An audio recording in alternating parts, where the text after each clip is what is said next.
বর্তমানে অক্টোবরে, জুলাই এবং আগস্টে ফুল ফোটে। পদ্ম ফুল এখনও শক্তিশালী জীবনী শক্তি বজায় রাখা হয়। এমনকি তুষারপাতের ঠান্ডা শীতেও এই পদ্ম ফুল বাঁচতে হবে প্রাকৃতিক পরিবেশে।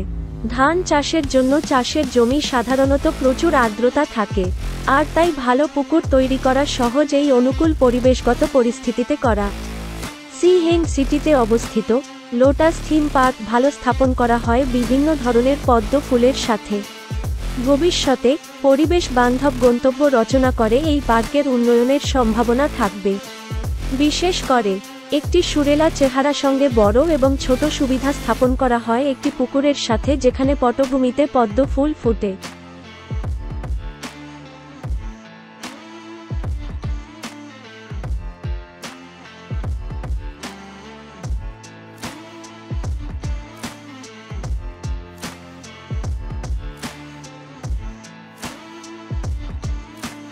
লোটাস প্রজাতির পদ্ম এবং বহুবর্ষজীবী উদ্ভিদ।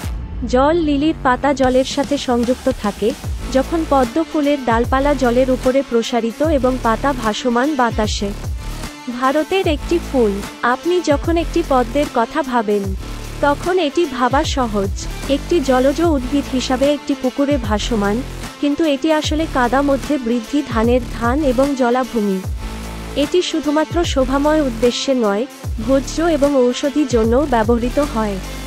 উদ্দেশ্য: তাই পদ্মমূলের কাণ্ড, পদ্মমূল, প্রায়ই কোরিয়াতে খাদ্য হিসাবে ব্যবহৃত হয়। এই কারণে কখনো কখনো গ্রীষ্মকালে গ্রামাঞ্চলে গেলে আপনি এমন জায়গা খুঁজে পেতে পারেন যেখানে ধানের পরিবর্তে পদ্ম ফুল প্রচুর পরিমাণে জন্মে। ফুলগুলি সুন্দর এবং সুগন্ধযুক্ত, তাই পদ্ম উৎসব প্রায়শই অনুষ্ঠিত হয়। এটি প্রায়শই জল লিলির সাথে বিভ্রান্ত হয়, যা মিশরের স্থানীয়, কিন্তু তাদের আলাদা করা আপনার ভাবার চেয়ে সহজ। পদ্ম ফুলের পাতা জলের উপরে লেগে থাকে, কিন্তু জল লিলির পাতা জলের কাছাকাছি থাকা। একাডেমিক মান অনুযায়ী পদ্ম, নেলুম্বো এবং water lily, Nymphaea, class level থেকে সম্পূর্ণ আলাদা। পদ্মটি lotus of the order Protea পরিবার থেকে এসেছে এবং ওয়াটার লিলি অর্ডার প্রোটিয়া পরিবারের লিলি থেকে। এই সত্যটি 1995 সালে প্রকাশিত হয়েছিল। ফাইলোজেনির দিক থেকে পদ্মের কাছাকাছি ম্যাকাডামিয়া ওয়াটার লিলির চেয়ে, এবং প্ল্যান্টেন গাছের কাছাকাছি একটি বিদ্যমান উদ্ভিদ প্রজাতি হিসাবে। রং পরিবর্তিত হয়। তাদের বলা হয় গোলাপি পদ্ম, সাদা পদ্ম, হলুদ পদ্ম এবং নীল পদ্ম, কিন্তু তারা আসলে বেগুনি কাছাকাছি।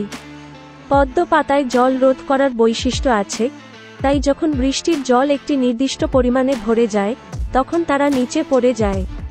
এটি কর্দমাক্ত জলে ভিজে যায় না এবং বিজ্ঞানীরা কাঠামোটি অধ্যয়ন করেছিলেন পদ্ম পাতা, যা এই বৈশিষ্ট্য আছে, টেবিলওয়্যার এবং কাপড় তৈরি করতে যা কখনো ভিজে না। একটি সাধারণ পদ্ম পাতা একজন ব্যক্তির মুখ ঢেকে রাখার জন্য যথেষ্ট বড়।